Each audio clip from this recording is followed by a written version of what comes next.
Maybe movies.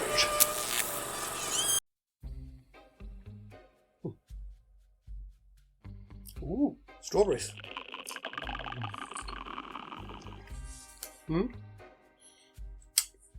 Thank you.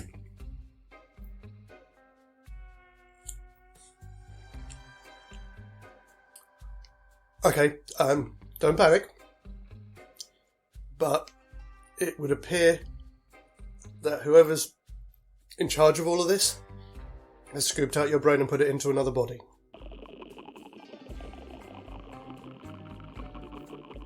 In all fairness, they've done a good job. You can't even see. Yeah, you're kind of in the Max school of being follically challenged, I'm afraid. Don't panic.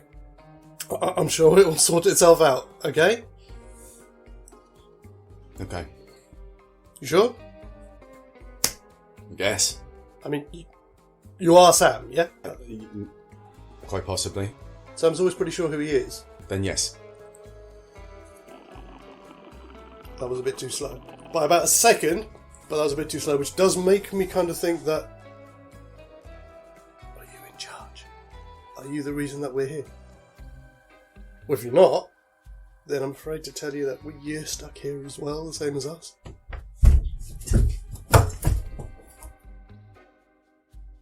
What just happened? I don't know, but if you're here, then he's not you. No, I'm me. He's him. And who are you? Sam? I'm very confused. My shirt. Thanks. So's yours. You're in my spot. I think you should listen to him. He gets very territorial. Yeah. Have another strawberry. It'll be all right. Strawberry? Ooh, strawberry. Wow. Don't have any cream, I'm afraid. I've got some mayonnaise. Ugh. Well, it's white and creamy, like... You're doing it again. What's he like? I have no idea. Hello! And we are back. And for the next 5 months, as always, we will be here doing what nobody else is doing on the platform and taking much loved and occasionally much maligned film characters and seeing if they will sink or swim in plots that they were not designed for. As always, I am Max. And I'm probably Sam. And this month we are joined by our very special guest, a brilliant filmmaker, a good friend, and a timeless Lothario, Kris Smith. Hello, thank you for having me. That comes later. Oh.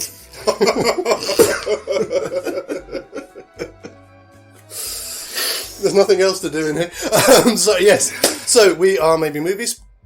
If you are a regular to the show, welcome back. If you are new to the channel and then doing all of the proper things that we should be doing as content creators, please do consider liking, sharing, and most importantly, subscribing. Our Drink at 100 bottle has reached about as far as it can go, so please don't leave it hanging. Help us get to 100 subscribers. We are only 15 away. Please. 15 at the time of filming, not at the time this is going out. So I'm very optimistic. We are going to do our usual shout-outs just very quickly. I've got one quick shout-out to do, which is for another friend, Chip Colquhoun, who is a fellow writer and is currently working on a new children's novel, which is in collaboration with Colquhoun, who's a award-winning children's story artist. The link to the Kickstarter will be in the description. Please do check it out. It's a great cause and it looks like a very interesting book, very much inspired by the works of Roald Dahl. Yay. And I do have one other very special and very quick shout out to do, which is not so much a shout out as a thank you, and that is to the one and only Sam Terry.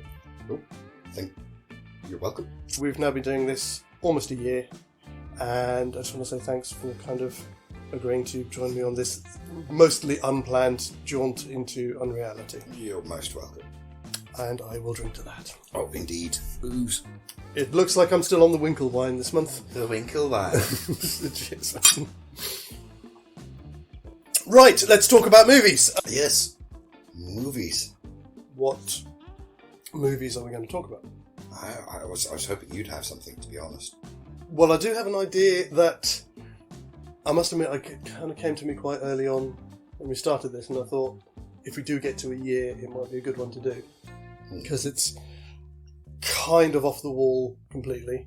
And I think the best way to pitch it to you is with a very bad impression, which would be, Monty, you terrible cunt! We can't stop here. It's bad country. Uncle Monty! Uncle Monty. Yes.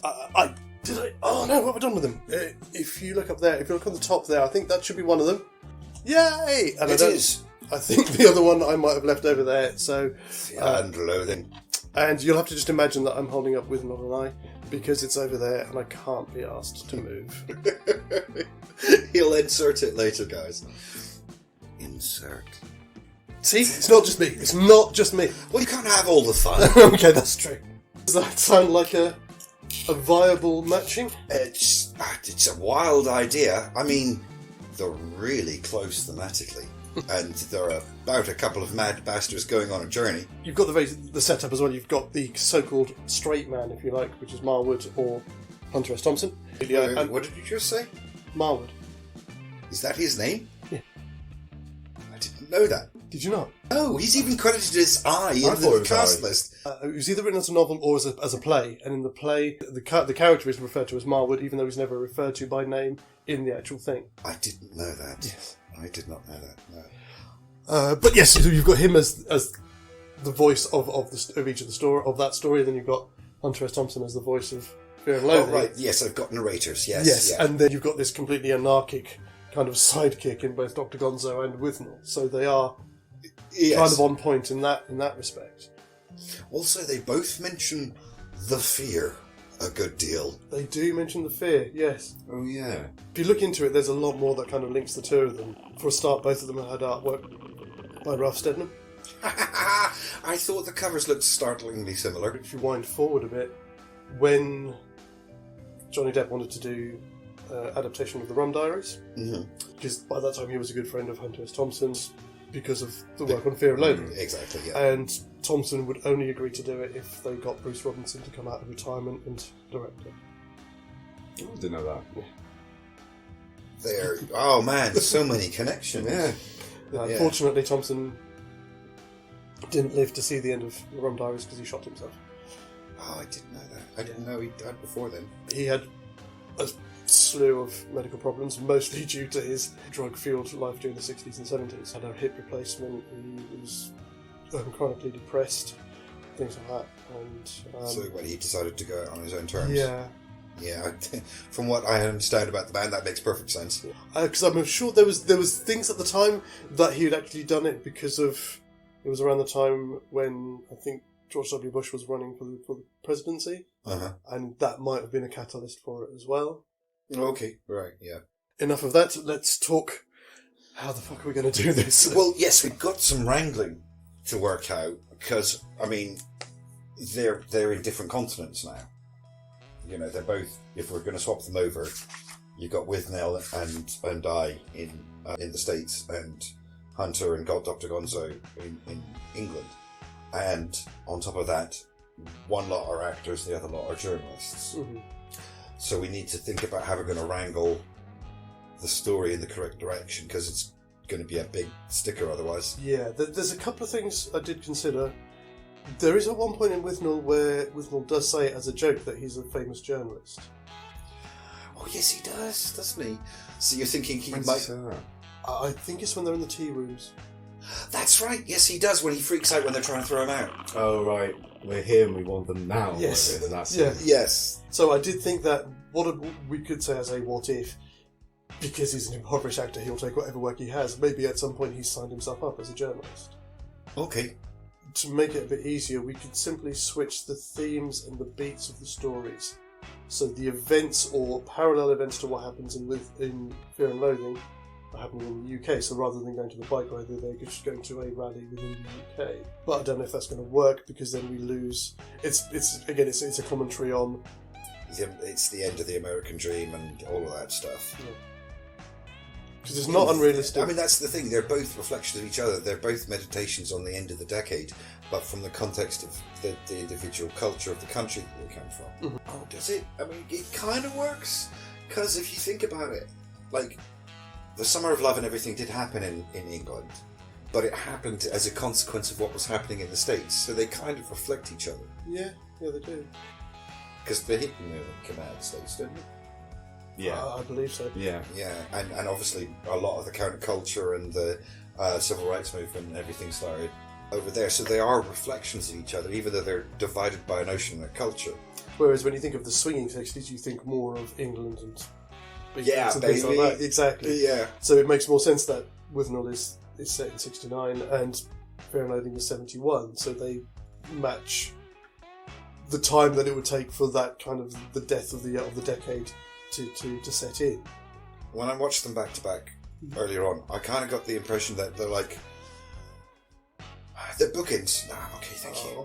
They're like bookends, aren't they? Because like Withnell and I is in 69, so it's the end of the era, the end of the relationship or whatever. Yeah.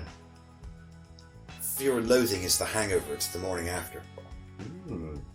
Gold star before we even begin. So that's the other thing as well. If you come up with a very good point, then it's gold star. There you Okay. go, gold star. We don't actually keep track of them. We just. Although maybe we should. Wait, there are no literal gold stickers? Gold stars? Would you like there to be? Arrange that. I'm sure we can. Just have them like Captain Star. Brownie points. If we look at Within on the Night Festival, we would take it as they've got no other work coming up as an acting work. There's this insane job to go and cover the Mint 5 and 400 bike race in Vegas, and they go. Or this brings up a point as well: is if it's something that they get roped into going along to because for some crazy reason Uncle Monty's got tickets. You say you want to put Uncle Monty in Las Vegas? Again, I'm just trying to find ways of making it work, and it would be interesting. But again, it's the same thing as what we had with Lost Boys. It's like Nanook. It really needs to stay in that really block. is. And Hunter and Dr. Gonzo do a much wider variety of amazing drugs. Yes. And the idea of them tweaking out and being invaded in the middle of the night by Uncle Monty, I don't want to lose that moment. I want to see that moment play out. Wouldn't last very long though. I reckon they're a lot more violent though than with Nail and I. Yes, absolutely. I think Uncle Monty would be, Yeah, it would be. wouldn't last very long. No, not very long at all. But it'd be bloody funny to see, and I don't want to miss that. Okay. I don't know if it works, but all right. Maybe instead of them being called out to review the races might just be a backdrop of what's happening. What if they've taken a really shitty, cheap job in one of the Vegas reviews as actors or comedians or something? Oh, so they've got like they're the sliding pharaohs it. in Caesar's palace, or in what you call it, in the pyramid and stuff. Yeah, Yeah. that fantastic. Yeah, I agree. Oh yay! We've hit the biggest hurdle because that was the big one. It's not unheard of as a journalist for Thompson and his attorney to go to England to cover something over here. And also, I can kind of imagine. I know it's a stretch, but because of the way that Dr. Gonzo behaves, I could almost imagine him going, "I've got this distant relative." Yeah. And the idea of those two being related is just fucking hilarious. It's one of the reasons I want to do it. Oh, that's yeah, that's perfect. We've got a starting point that we can build from. In terms of acts, Yeah. See, I struggle with this. I've mentioned this before, but some films don't really fit the 3-act structure very well. And ironically, both of those movies have got something more like a 4-act structure. But rules are rules. And we've got to find a way to make them fit the 3-act structure. with Withnell, I could see 3 places where Act 1 might finish. Okay. I've got either in the pub when Marwood first mentions his Uncle Monty, Okay. when they get the keys from Monty, or possibly one of the coolest moments ever set to cinema is when they're in the Jag and he just flips his glasses down. Jimi Hendrix kicks in and they head off on the road. Yeah, I like that one. I don't think that'd be appropriate to put there. I was going to say that was where I was initially going. They're setting out on the journey, it's a change of everything, and it's a lovely sequence as well.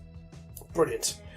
And the only ones I could think of for Act 2 were either when Monty leaves or when they get the telegram.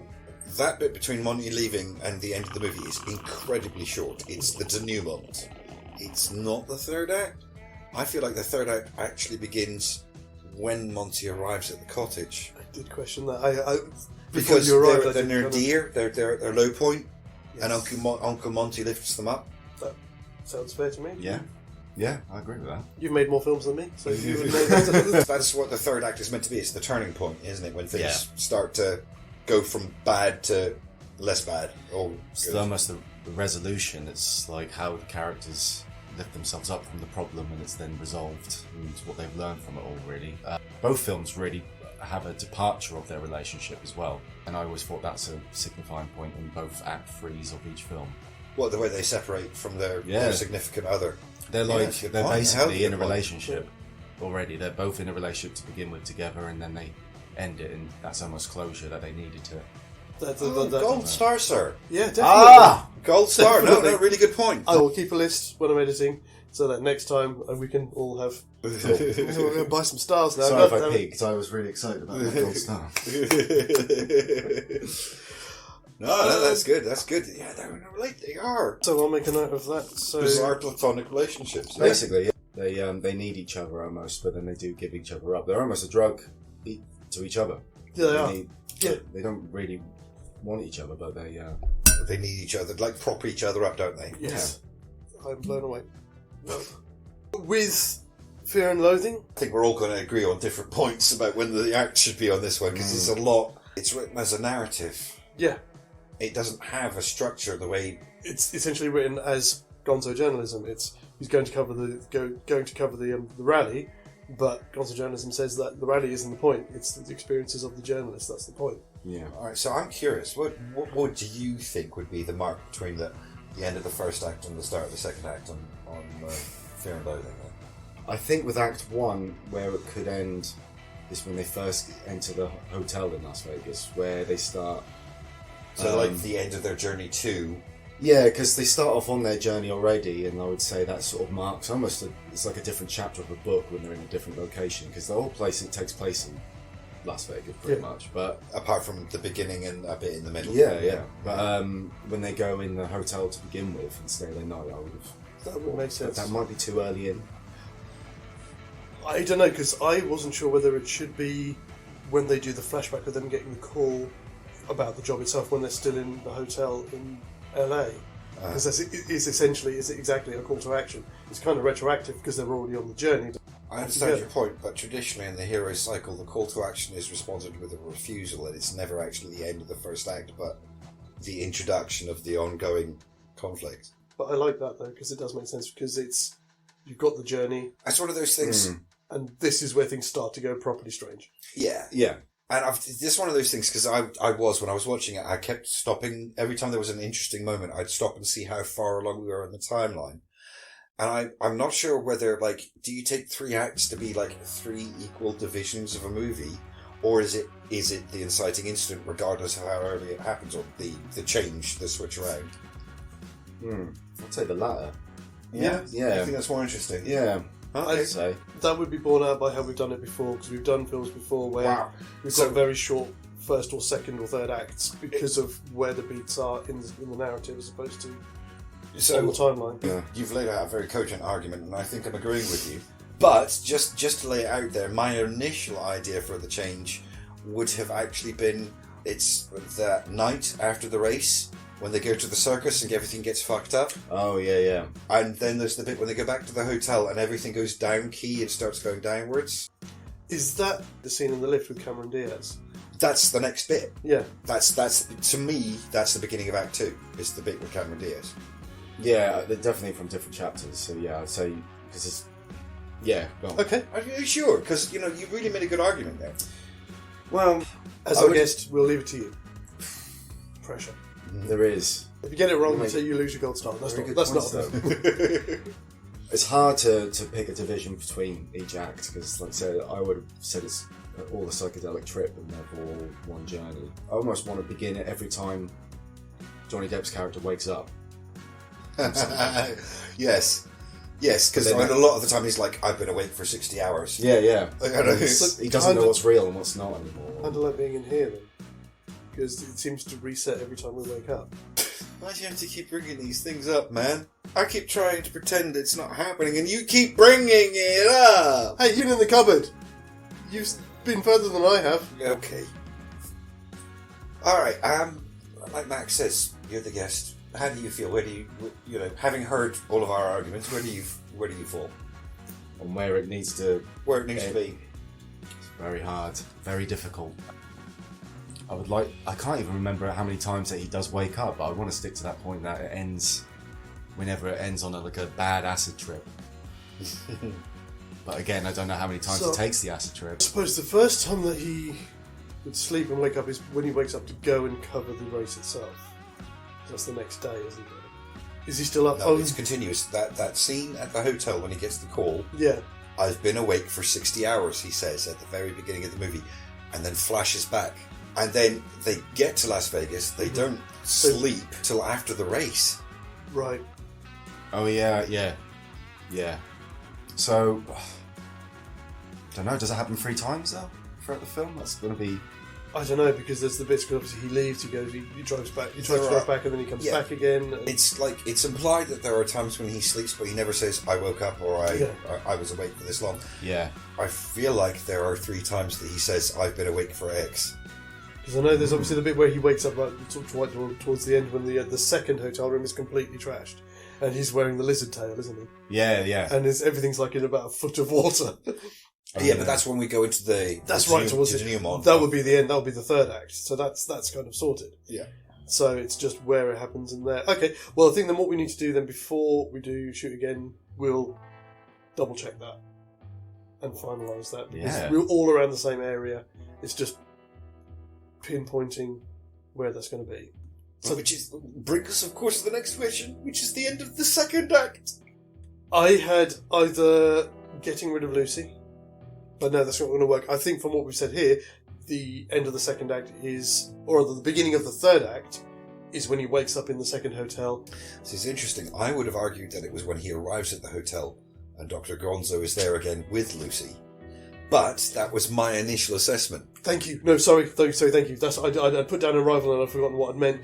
That was the other one that I had, was because that also provides a parallel to Withnell and I. If we're calling Withnell and I's second or third act starting with the arrival of Monty, it's a parallel to the arrival of Lucy. Yes, because she changes things. Yeah. And when he thinks, I finally got some peace, I've got a hotel room on my own, he opens the door and there's Gonzo and the girl. Yeah. And it's all back to the madness again. Yeah. It's all progress of their dysfunctional relationship. Literally, 2's company, 3's a crowd. Yeah. She does complicate things. Yeah. She does very quickly. In the same way that Uncle Monty complicates things. So they complement itself perfectly. Yeah. Good man. Gold star? Yeah, I think it's gold star. Oh man, we've got a panel now. Since we're a bit confused about the structure of Fear and Loathing, I'm going to argue that we should probably do our first try with Withnell and I, because we're a bit clearer about where the structure is. Because then we can get a bit of time to think about how we want it to go when we get round to doing the Fear and Loathing bit. This is more time to review it as well. Yeah, does that sound good? Sure. So then the last thing that we need to do is we need to figure out our naming conventions for the new films that we're creating. The obvious answers are a little bit lame, I'm not sure, because Fear and I. Yes. And Withnell and Loathing in Las Vegas. Now I hear it out loud, it actually has a ring to it. Do you agree? Fear and Withnell? No. Fear and I, and Withnell and Loathing in Las Vegas. Yeah. There is a kind of a sense of self-deprecation in Wildwood. But fear is also an important theme. Yeah, Dr. Gonzo is quite a scary character, though. He is the fear. I is Hunter S. Thompson as the narrator. To Fear and I. Because you get moments where you can tell that he's kind of afraid of what Dr. Gonzo's going to do. I like it. And I have to admit, I love the idea of these really gonzo Yanks running around in 1969 London. And I mean, that bit in the pub is going to go very differently. I'm telling you now. Yes. Yeah, when he goes, your pods! And he's like, and he pulls a gun or whatever. Different story entirely. Okay, so last thing before we wrap up, again, because it's been a month, so and again for the people who've never seen the show before, and for Chris's benefit as well, what we generally do when we're working through these is, for each act, we'll try and pick 3 scenes individually that we would like to look at. I was going to say maybe with 3 of us we should probably trim that down to 2 scenes each. Yeah, That's again, homework as well, but Yeah. well, Yeah, you got to go study, buddy. would you like a notebook? It is the secret weapon of choice. It is. Oh, which reminds me, if you look up on the shelf there, on the same shelf where it says Twyworld, off to the left-hand corner, you will find a badge, which is for you. Oh, badge! I see the badge. This badge here, which is one of our merch. Ah. Unfortunately, it hasn't come out as well as it looked on the computer, so we'll have to look at that when we do them again. But it does say Secret Weapon Notebook. Thank you. So we'll do 2 scenes each. You do those individually, so sometimes we will have duplication, sometimes we won't. Occasionally, we will just end up having to go, actually, we need to have a look at this scene, because otherwise it all falls apart. We recently brought in a 3rd rule as well, 3 strikes and you're out rule. So if we reach what we call a break point where it looks like the story's going to fall apart, we will allow, because movie, up to 3 times. If we get to a 3rd time that we cannot find a way, because movie, that we can still make the plot work, the film fails. And then what we do at the end of the month, once we've gone through both films, if they've both survived, we will then pick which one is our maybe movie for the month. The idea is that if you could appeal to the cinema gods to have one of these turned into a film that you could see in the pictures, which one would you prefer? And at some point when I get round to it, on our website there will be a winners and a Hall of the Dead as well, so people can see which ones have won and which ones broke. So now you know, folks, how our entire process works. I hope you learned something today. I certainly did, because I'm still trying to find a way of putting this into a sentence. As always, a huge thank you to Sam, a huge thank you to Kris for joining us, and a huge thank you to you for stopping by. And we will see you next Wednesday when we launch into Fear and I. As always, guys, take care of yourselves. TTFN. Ba ba ba ba ba ba ba ba ba ba ba ba ba ba.